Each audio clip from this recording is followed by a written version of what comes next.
everyone, I'm Arlene Dickinson. Thanks for joining me on my podcast. It's absolutely critical that we support small business in Canada, and I am proud of my partnership with TELUS, who always puts owners first. This October, TELUS is celebrating Small Business Month by supporting owners with special savings. Get the latest tech to help transform your business with limited time offers. Visit TELUS.com/Small Business Month to learn more. Let's all support small business and continue to stand with owners. Hello, everyone, and welcome to this week's episode of Reinvention.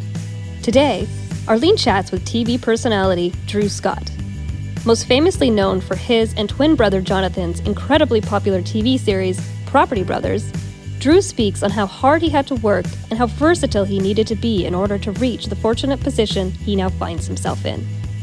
From doing clown gigs as a young child to taking on unpaid work to gain experience he thought was valuable, Drew always knew that reaching a goal is like building a home. You need to start with a solid foundation. While he always dreamt of becoming an actor, he remained grounded and educated himself in various forms. Coincidentally, this pragmatic approach to life led him to creating a skill set which ultimately afforded him the experience and opportunity to reach that goal.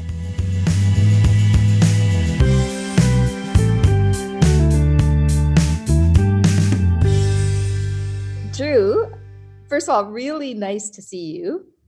You just asked this, you were just talking about doing video podcasts, and I said, hey, you know what? I think this would be maybe the first time that I will do the video and audio together, because you convinced me that it's such a good idea to do video.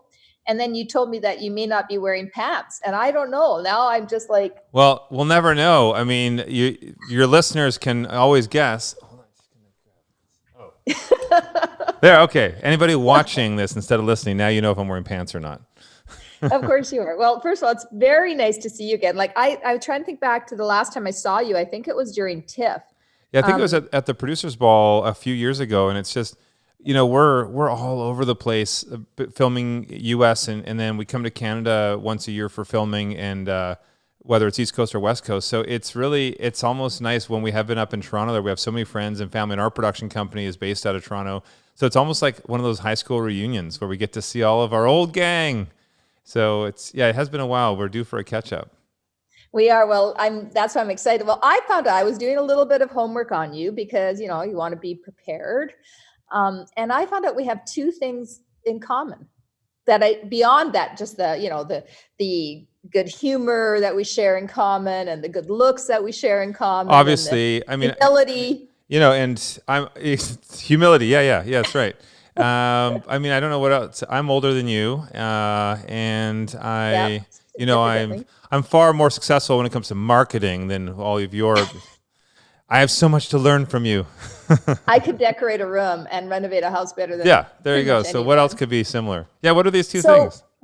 Are you ready? We are both the youngest of three children. Ah, yes. And we both have Calgary connections. We do. So I'm the youngest. I'm the baby of the family. But does it count when I'm only 4 minutes younger than the next brother? Yes, it's still youngest. What's the difference between you and your next sibling? I think 4 years. All right. 4 minutes, 4 years, same thing. And then listen, once you're the baby, you're the baby. When you're the baby, it doesn't matter 4 minutes, 4 years. You're always treated like the baby, and the other ones always accuse you of being unfairly treated well. See, this is the funny thing, though. John and I get grouped in because we're twins. We did everything together. So our parents had a hard time trying to like split us in the sense of, you know, who needs more nurturing, who needs more discipline. And in the end, now that we're adults, everybody thinks our older brother JD is the baby because he has a baby face. He's got a much younger looking face. He's the Brad Pitt of the family. And then everybody always says they think I'm the oldest because I'm sort of the most I'm organized, I'm efficient with things, and I'm always looking for that sort of growth of our business and our plans. So, really, and you know, but I find like, you know, I mean, I know your brother as well, and I love you both to death. I think you're both fantastic, and now that I know about the Calgary connection, you went to the U of C there, so we can talk about that in a minute. But I think that you're the one you're the one that makes me feel like you're the most Canadian. Like you're the.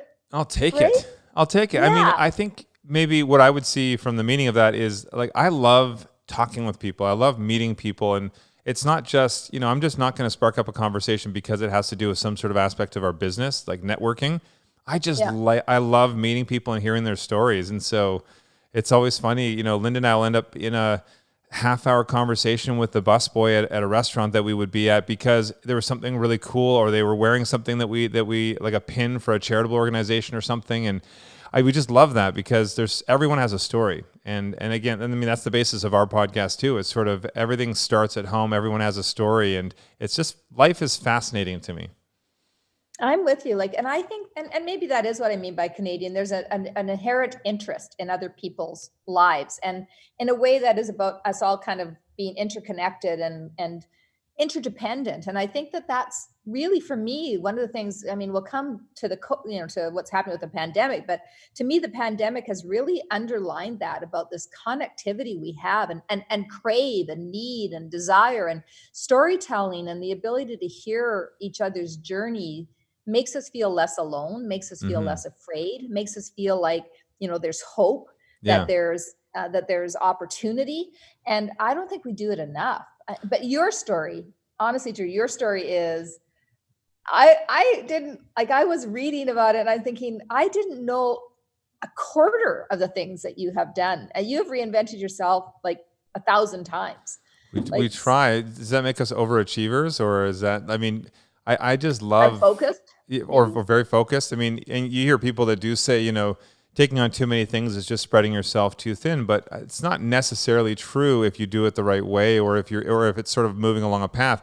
What goals I set when I was a kid, a lot of those sort of passions and goals have changed, and now I have different goals and passions, but I've still learned a lot, and the path has kind of gone a little to the left and a little right and up and down on the way. But I just love tripping up, learning, changing, where the path is taking me. And I mean, it all really, with what we wanted to do right from when I was a little kid, I wanted to perform. Jonathan and me both, we were inseparable as kids, kind of still now, but we loved to perform. And so our parents would always have us putting on little, we would offer to put on little plays when they had friends over for dinner, and we would write little songs and we'd perform songs, and we played the bagpipes, but people wouldn't want us performing with the bagpipes. That was a whole other story. But so with this energy, that's originally we got into real estate coming out of high school because we figured that was a way to make enough money that I could be an actor, Jonathan could be a magician, an illusionist. I could direct my own film and all these other outlets, these creative outlets that we had. And then it just sort of blossomed into what we do now, where it's a blend of both worlds, entertainment and real estate. When you were doing the, shows for your family, were you also rearranging furniture, perhaps? So it's funny. We were always building. So we grew up on a farm and on a ranch, and so we had to be handy. And our dad also had us help him. We built the family house. We built the barns. All this different hands-on work that we had done. And so, in the beginning, we didn't know code or anything like that. We would just slap together a fort, and then that was our fort. And we would do a pretty good job of it until it collapsed on us. But then we started. And then the baby Mike Holmes would come by and fix it. Yeah, exactly. We all hung out in the same crib. Yeah, exactly. But so we learned a little bit, and again, from shows like Mike's shows and stuff like that. Like we learn a little bit, and we go. But as we started to learn from the ranch, then Jonathan got into building his illusions and props. I got into. I just was fascinated with the aesthetic side of things and design too, and then so when we started, our parents. Still, when we were really little, they would go away and we were at the babysitter. They would come home and all the furniture in the house was rearranged because we thought we had a better flow. I guess that was the original feng shui with Jonathan and me. That's hilarious. But it was probably annoying for them, but we thought it was great trying to find a better flow with brown shag carpet and the plaid sofa that we had. But and then it just developed from there. As we started flipping houses back in the mid 90s, we didn't know a ton about renovations, but we knew the basics from what we had done. So we were putting in basic cabinets for the kitchen, laminate countertops and basic, laminate floors, new baseboards and painting. That was it. So we would be flipping houses for 20 to 50 grand here and there. We would live in them, renovate it and flip it within 2 to 3 months. And we just kept doing that over and over and over again. And as you know, at the time, like back in the day, you could assume somebody else's mortgage without qualifying. Well, here we are at 18. We had no money in our name, and we had no credit and we had no money, And so we had moved to Calgary, which we heard was the booming market in the US. And I went to the University of Calgary right out of high school.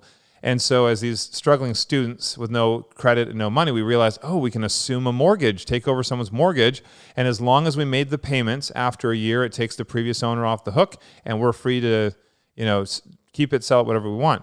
So we just started doing that over and over and over, 20,000 here, 50,000 there. And we eventually got into some bigger properties and paid my way through school. And I didn't finish my degree. I was going to school for kinesiology, I studied the body. I was fascinated by sports and athletics, and I wanted to be a teacher. I wanted to be a phys ed teacher, actually, because I figured it'd be like coaching sports.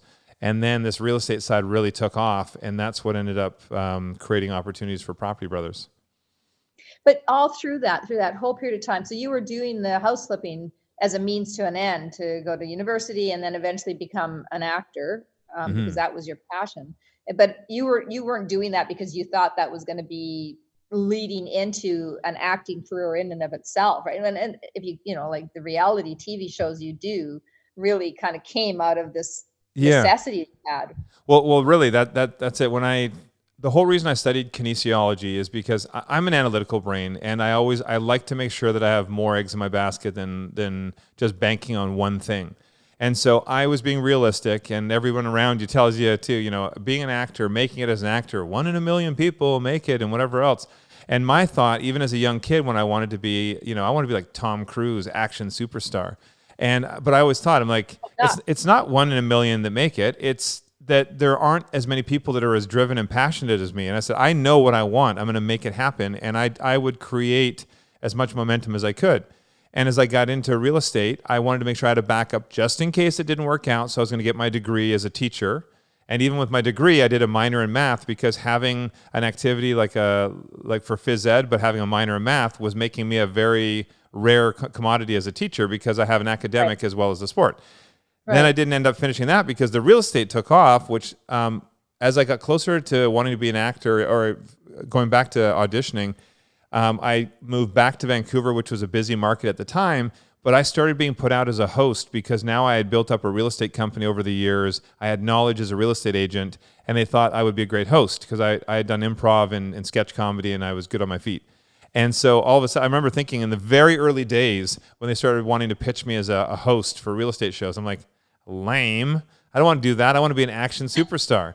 And then the more I thought about it, and then Jonathan and I sat and chatted about it too, and we thought, no, this could be a really good opportunity because building a brand around becoming a go-to person that people look to for how to live their best life in their home or how to improve the value of their home, there's so much opportunity for growth. And so that's when I decided to focus more on that hosting side than the original dream.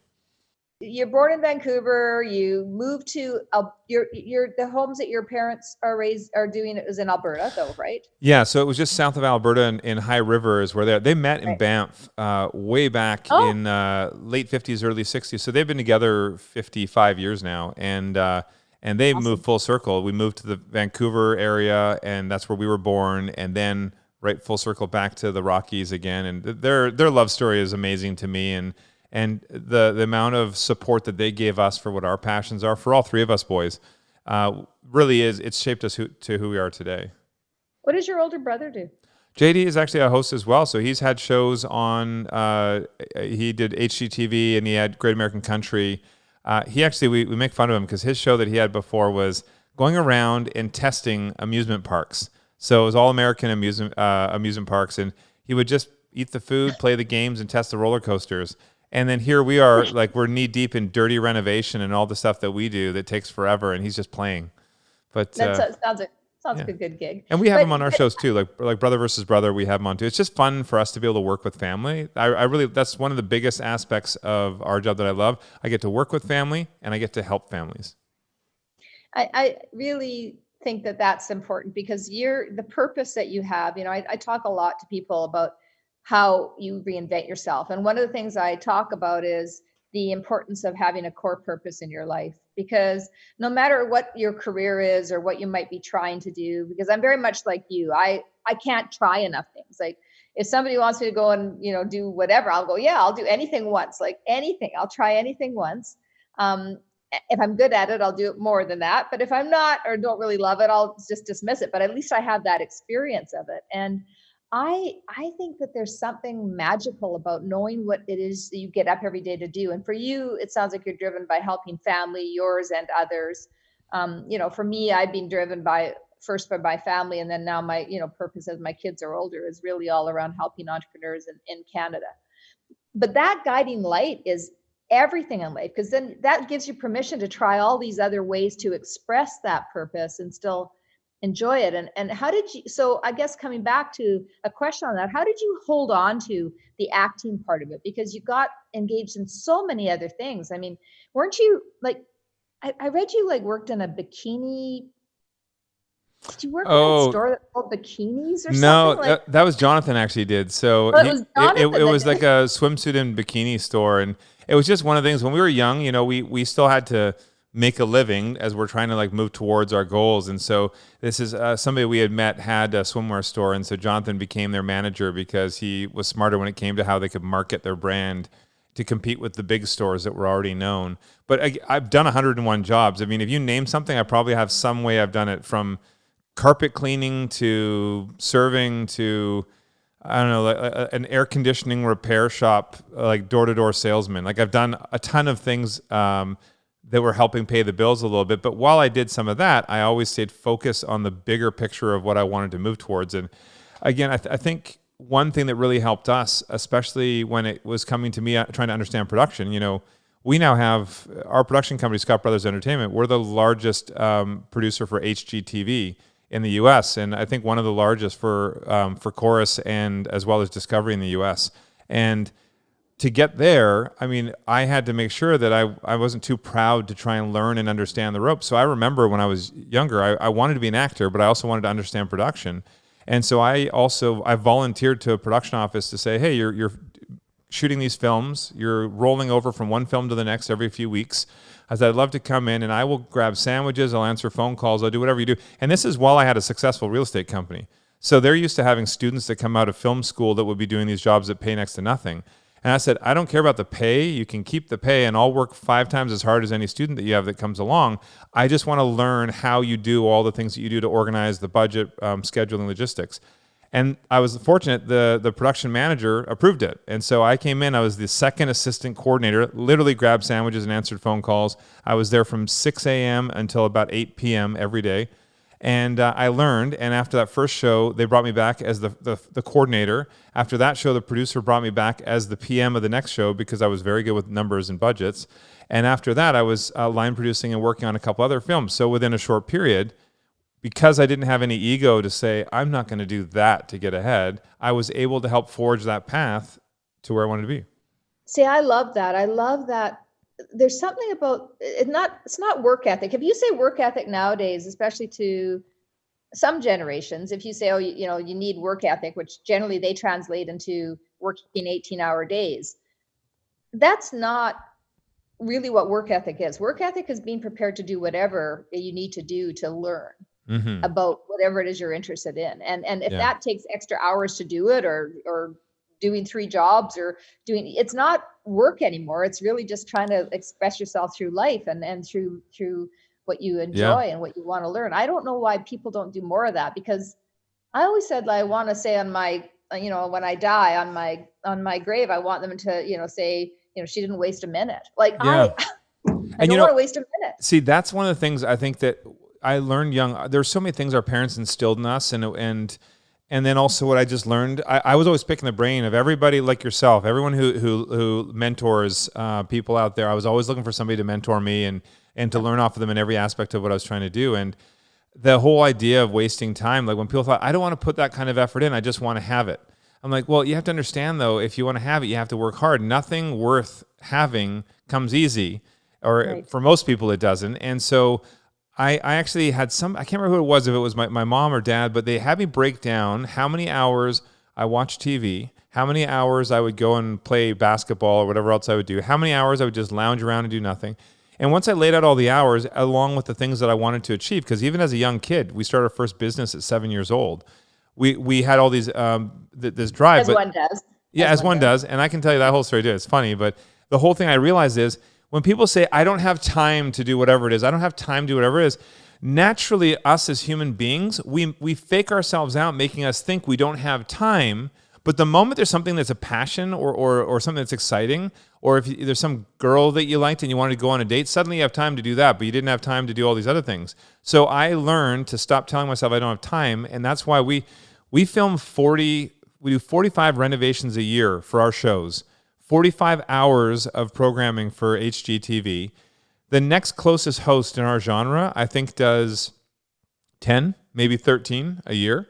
And that's because I stopped telling myself I don't have the time to do things. We know how to efficiently layer our time to move forward. Yeah, I really believe that that's critical. Do you know Tony Lacavera? Tony, you probably I know the have name. met him. He started Global Live, and that which became Wind Mobile in Canada. Yeah. And he's very similar in that he told me that he has figured out how many hours, if he lives like a natural life, like let's call it to 80 or 85 years old, whatever the average lifespan is. He'd figured out how many hours that meant he had in life, how many days that he had, how many minutes that was. And everything he did, he traded off.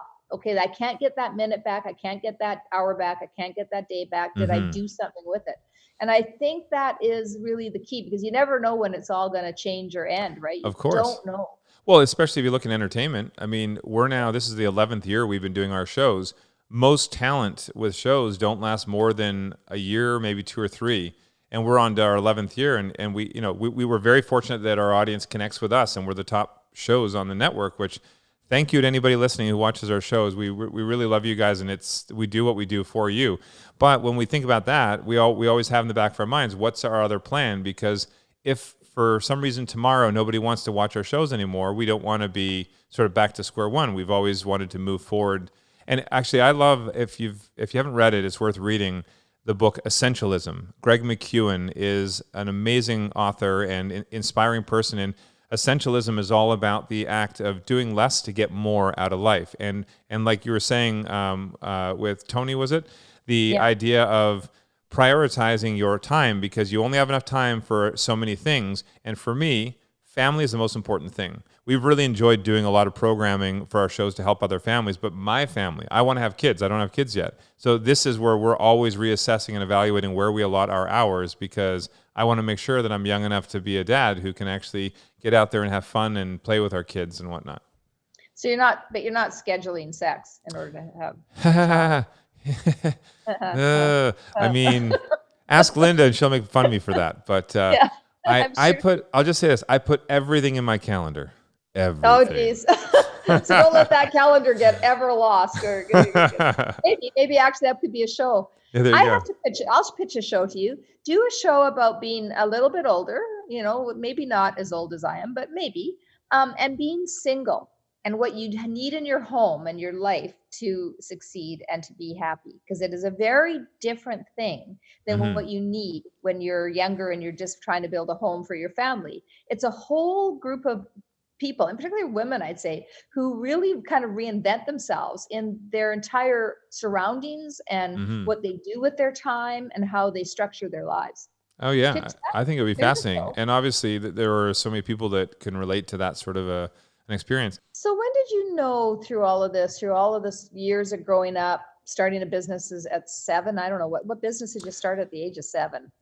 Jonathan and I, we were little go-getters. We had traveled to Scotland when we were 5 years old, and our dad was telling us all about, the castles and the knights and the battles, and we fell in love with the idea of having armor and swords and all these antiques. So as an adult, I have a collection of medieval armor and swords, and on top of that, I have a collection of old coins. I mean, I have coins that go back to 2,000 years ago.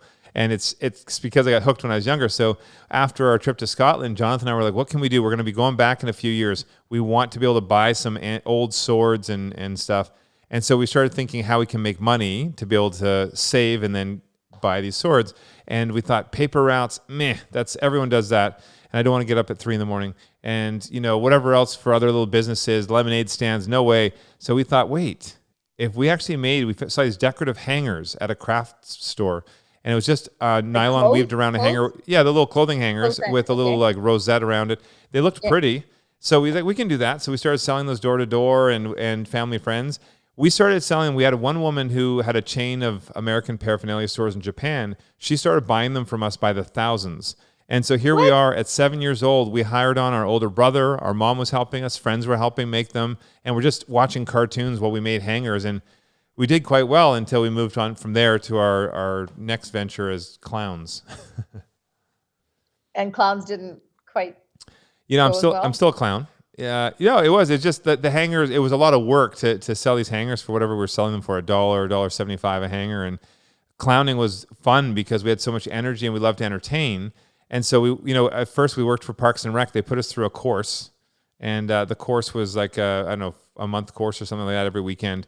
And we learned to juggle and do different things. But we were getting paid something, whatever minimum wage was at the time, like $10 an hour. And so here we are around, 8, 9, 10 years old, entertaining at birthday parties, getting $10 an hour. And Jonathan and I, one day, the homeowners, we saw them mention that they were paying $150 for us to be there. And we're like, what? We're making $10 each, and the Parks and Rec is making $150. So at, I think it was 10, we started our own clowning business, and we made up our own little cards, our business cards, and we started marketing it. And we ended up booking all the stuff that used to be at the Leisure Center because we were the favorite clowns at the Parks and Rec. And so here we were at, 10 years old, making $100 an hour or more at doing events, parties, and parades. That's insane. Like I think about that, and first of all, I really admire your mom and dad because no kids get to do those things unless they are encouraged to do those things. That notion of encouraging creativity.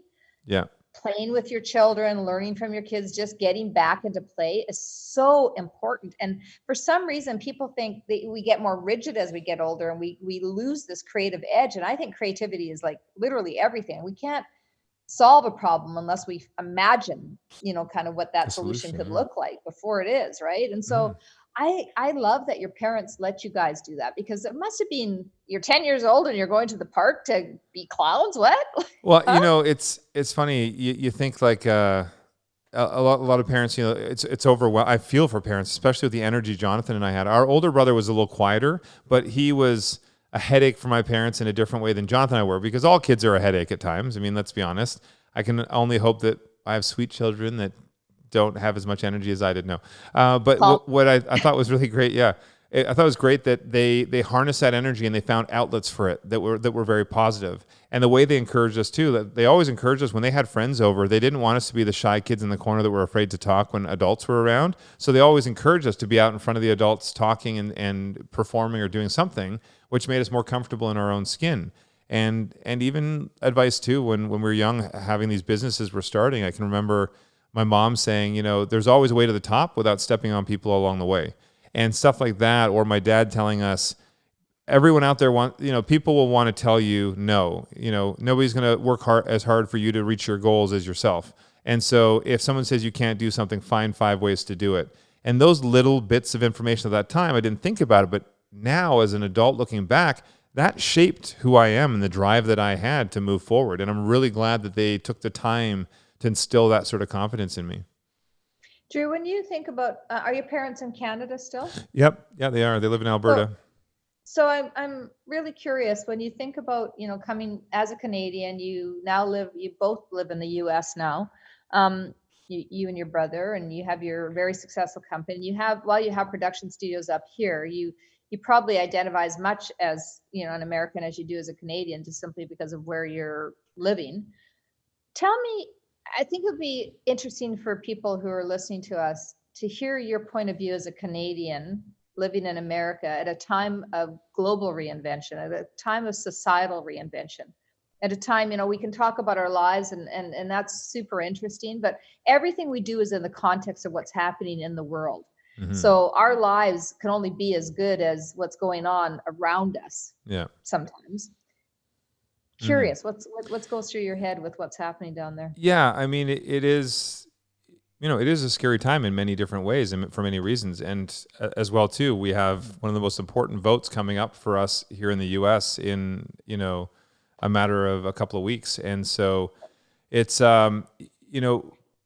just like what you said, for me, Linda and I have so much that we try to do, my wife Linda and me, as well as Jonathan and us with our companies. There's so much that we try to do to set an example by our actions for what we think, whether it's dealing with human rights issues, whether it's dealing with housing crisis, whether it's dealing with sustainability or environmental efforts that we have.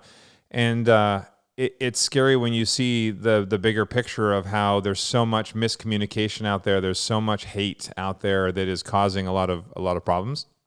And so, I mean, the way that we just look at that too is we've been fortunate to be, we're personalities that people look to for advice when it comes to home and whatnot, but we have this voice that's global, and that just gives us a platform to be able to try to affect positive change. At the end of the day, I just strongly believe, and this is what really drives me, is the bigger our voice gets or our brand gets, it's just the bigger platform I have to speak out about things that I'm passionate about. And everyone having equal rights is such an important thing. Everyone deserves to feel love and be loved. Everyone deserves to have a happy, healthy home. And so when I see somebody spreading hate about LGBTQ community, it really hurts me. It really hurts me that somebody is not allowed to live their life and be happy. And so, yeah, I mean, I kind of forget your original question, but it just really gets me passionate thinking about what I can do with my voice to make positive change in this world. And the fact that I always try and tell people, you don't have to be rich, you don't have to be a celebrity, you don't have to own some big corporate business to be able to make a difference. If you can affect positive change in one other person's life, that's a world of difference in their life, and you're doing a good thing. Yeah, I mean, listen, what started it was thinking about what's going on in the world around us. And I believe that when you're reinventing yourself, no matter what it is you're trying to do, that you have to look backwards in order to learn from the past so that you know what you want to move forward with into the future. We don't take everything, we don't always want to drag the past with us. What we want to do is learn from it and move forward. And I think that there's some important lessons going on right now. And I love your point around, what matters to you and being, equal rights. Human rights are everything. Yeah. I mean, if we all get treated the same, then we get to all have the same opportunity relative to whatever we want and what we choose to do or not do, not something somebody else is telling us we can't do because of the color of our skin or our religious beliefs or, where we live or our monetary status. And what I was asking was, you're in California, which is sometimes I think perceived as being shallow and focused a lot on money and fame. And yet you're holding true to your North Star and your purpose about family and human rights. And I'm curious, how do you do that? How have you managed to hold on to it, Drew? Yeah, you know what I really find, it's sort of the values that our parents instilled in us. And that, I'll be honest, when I first came down to the US and we were filming down here more, and then we decided to move down here, I had that same fear and that same sort of stereotype that LA, it's going to be all superficial. Everyone's walking around with boob jobs and Botox, and then there's all the corporate side of the world there, and they're all just about money and greed, and it's not that same Canadian loving, friendly vibe. But what I find is that energy you put out is what you pull in. My wife and me, and same goes for both my brothers, we have this sort of positive energy. I don't care to just talk, I don't want to compare bank accounts with you or something like that. I want to have real conversations with amazing people. I want to support people and have conversations that are making positive change in the world. And so when we were down here in the US, I actually found that all of those similar people that had those same beliefs and those same values, they sort of come out of the woodworks. And so we've really created an amazing community down here of people that are very like-minded. And I love that, because it goes to show that anywhere on this planet, it's the same when we travel abroad, or we did a Latin American press tour last year. We found a lot of the same sort of people that we met down in Latin America. Same when we were in Asia for our press tour a couple of years ago. So we stick to who we are. And if you don't like who I am, I mean, there are people that don't like our shows, or there are people that will say very negative things on social media. Okay, everyone's entitled to their opinion. I know I'm not going to please everybody, but I know deep down that I'm trying to be a good person, and I'm trying to be positive and friendly and supportive to other people. I'm not spreading hate. So at the end of the day, if you hate me for some reason, I think that more should be a reflection that you need to look inside yourself to see why that's coming out in you. So, And so it never bothers you, social media, negative social media? No, I mean it's sad when people get really negative for silly reasons, and I'll still get it. I'm able to vote here, and I live in the U.S. and then somebody will be like, "Screw you, you're Canadian. Go back to your country." And you don't. You're a TV host. You have no right to speak up about whatever you're speaking up about. So keep your mouth shut and do your show. And Yeah, it's just funny to me that people think that just because we're on TV, we shouldn't have a voice. an opinion. And by the way, that's a minute number of people that have those Yeah. big, loud, negative voices.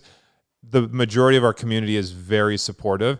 And you just got to realize, I think with anybody who's trying, especially if you're reinventing yourself and you're trying to move closer towards what your passion is and your goal, whatever it is you're trying to do, you will always have resistance. There will always be naysayers, especially if you're changing a career path later on in your life. You have a lot of people that tell you that's the wrong thing to do because they would be too scared to do it. And they're trying to put their fear or their insecurity on you. And as long as you're being smart about how you're going about it, as long as you're being realistic and not clouding your judgment with your own emotions, I think that you should go after your goals. Find a way to do it. Make it happen. Our lives are short, and we're meant to live it the way we want to live it. Yeah, it's such good advice. I wish you could just give that confidence and that courage to people. I do think that some of that, maybe for you, you had it younger, but for me, it didn't happen until I was a little bit older that I really started to feel that confidence of this is my journey, not yours, not Hmm. somebody else's. This is my life, and I have to do what is going to make me feel like I can feel good about myself Yeah. and look myself in the mirror. And but it is something that I think time has given me, not something that I've always had. I didn't always have that confidence and that Hmm. courage. Yeah. I was, and I even today, Drew, I can see things on Twitter and I go, that's just wrong. I can't, it's just a horrible thing somebody's saying to somebody else. And then I think, should I weigh in? And if I weigh in, it's going to be a shit show because I'm going to get all sorts of, negative things said Yeah. and the bots. And then and you overthink what should be just a human reaction to defend and stand for what's right. Yeah. Do Oh you ever yeah. find that? And Jonathan and me both, in any given week, we get about 500,000 comments, questions, or whatnot through social media from fans or not fans, a week. And large majority is positive, or questions about the shows or questions about Linda and me or whatever it might be. But, there are some of those negative comments that come up, and we found whether you respond to them in a positive way or whether you fight back in a negative way, whatever you do, they're just trying to get a rile out of you. People are just Right. trying to get a response. And so no matter what you do, it's a bad response. Even blocking them is going to get a rise out of them. They'll just create new accounts. And so we find we just ignore a lot of that. And, our fans sort of self-police it themselves. They'll go in there and support. And I think that's really it. We see less and less of that because over the years, we've just shown our path is a positive path. Like we're not here for negative energy. And with me saying that, I'm not saying I don't want to hear opposing opinions. I think anybody out there, especially with the political race right now in the U.S., and you're looking at how hateful some of the messaging can be back and forth. We have friends and we have fans that are Republican. We have friends that are Democrats. And the main thing for me is I want to be able to try and show people that I'm supporting people. I want to do what's best for people. I'm not trying to say red or blue. I just want to keep moving in a path that's supportive of people. And so that's the kind of post that I do. I encourage people to vote. No matter how you vote, just use your voice because everyone's voice is really important. And I will stand by like equality and female empowerment and a lot of different initiatives that I still think need a lot of work in our society. And that's something I'll voice. And some people are against that or supporting LGBTQ community. That's your opinion, whatever you want. But I'm going to support that everyone deserves to be loved and live a life of love. So Yeah, I amen, and I stand right behind you on that, beside you on that, and in front of you on that. I think that's the point that sometimes we all have to take a place leading the charge. Sometimes we have to stand beside somebody who's, fighting the battle and be there with them. And sometimes we have to stand behind them and push them forward and get mhm. all of us together doing the things that matter. I really want to underline what you said about social media and not responding to the haters. I do not. I do not engage with them. If, I see them. I see the post and I go, water off a duck's back because I don't Yeah. know the person. They don't know me. They're generally a bot. And I don't really care what somebody else who doesn't know me has to say about me. And Yeah. so, and blocking them is actually worse, I think. So I'll mute them.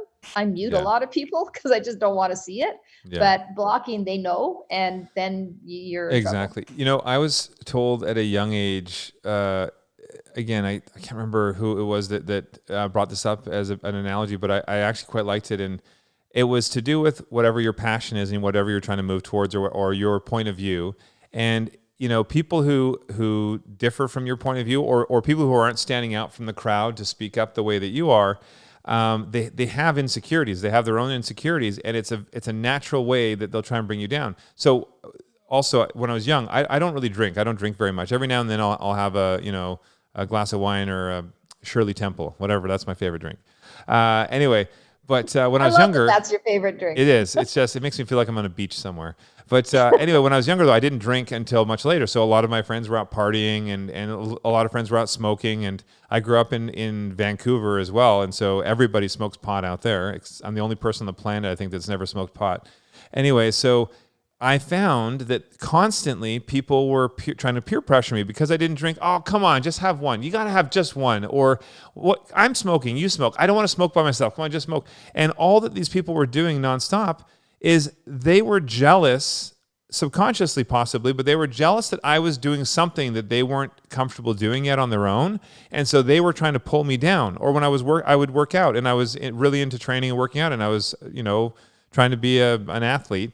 And they kept trying to force the bad food on me and stuff, or don't go to the gym, let's go do this.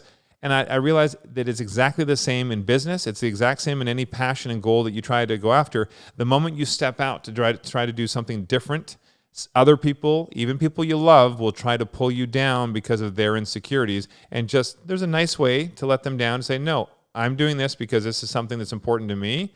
So I would appreciate you supporting me and not trying to pull me off the bandwagon.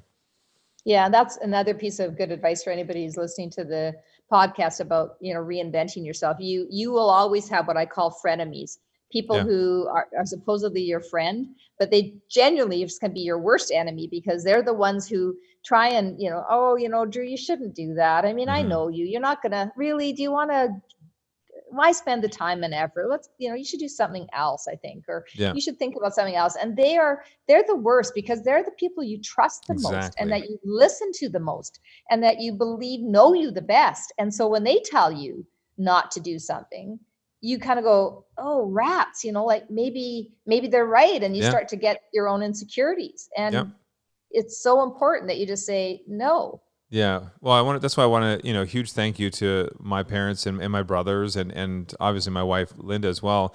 Having the right people around you with that right energy that are feeding you the right support, or they're helping, bounce creative ideas or direction that you want to go, bouncing ideas off each other. That's the community that I've always supported, having around me. Yeah, some of my dearest friends have never seen Dragon's Den, never seen me speak, haven't read my books, don't know anything about me other than they've been my friends for a long time. And I love them the best because there's no gain. They don't care. They just want to be with me because of who I am. Mm-hmm. There's fewer and fewer of them because they're they start to understand what's going on with the show, but that's all right. I'm interested in how humans think and share and work together. And you've made me think a lot. If you had something to say I feel like I could talk to you for a long time. I haven't kind of gone through any of the things that I wanted to talk to you about because your story is so fascinating. But from 7 years old and running a business to being clowns to doing real estate to get into acting to running the largest production company for HGTV and producing more shows than anyone else for the networks that you work with, to having, millions and millions of viewers, all the things that you've done with your life. Is there a next stage of reinvention for you? Is there something next for you that you really want to do, Drew, that you feel like you need to accomplish? Yeah, I mean, I'm like you. There are a million amazing things out there, and I just love experiencing life. I love to always learn and grow. The day I stop growing is the day I'm dead. I mean, the day I stop learning is the day I'm dead. And Yeah. I love having, it's like that childlike wonder we were talking about, and that creativity that children have. I've never lost it because I had the right support group around me to help continue to foster that. And so one thing that is really a passion right now, Linda and I have our podcast at home, but our podcast is just one portion of this journey that we're really excited about. And we've always dreamed of having a destination somewhere where we could have family, friends, and strangers come and stay with us, like a little boutique hotel, farm to table, a little farm, and somewhere that we can live the most sustainable life, somewhere that we can grow our own food. And it's just, we like the idea of something that is it's positive for us, our family, and the environment. And so that's a big passion project for us right now, and we're working towards that. And so, a part of our podcast is speaking to the people who, share some of those values, and also learning other aspects of how we want to raise our children, aspects of Linda and my relationship, how we can improve our communication, our relationship. So that's really it. Like I'm really excited to go down this path towards where we are there. And, I think, you and I are talking about, there's a lot going on, especially in the U.S. right now with the vote coming up very soon. And there's a lot of people on far different sides of the fence. And there's a lot of hate and whatnot. And I always think back to Jane Goodall.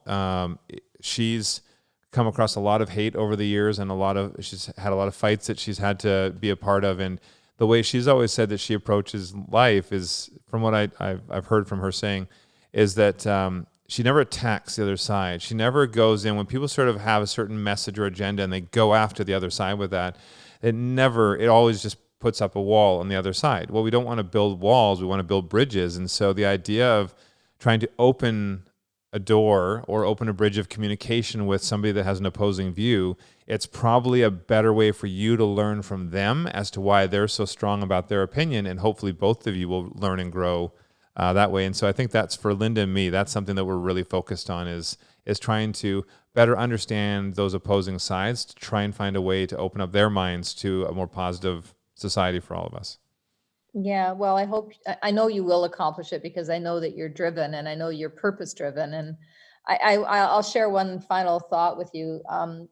Through the pandemic, I went back and basically started to think a lot. I have a place, I have about 30 acres of land in Northern Ontario, and I've been thinking about, sustainability, and it's an organic piece of land. There's been no chemicals on there. I've been thinking a lot about, what can I make and produce in this land? And I started canning again, and, I've canned everything this summer. I've really gotten back to nature and sustainability, and how we feed ourselves and how we can feed others.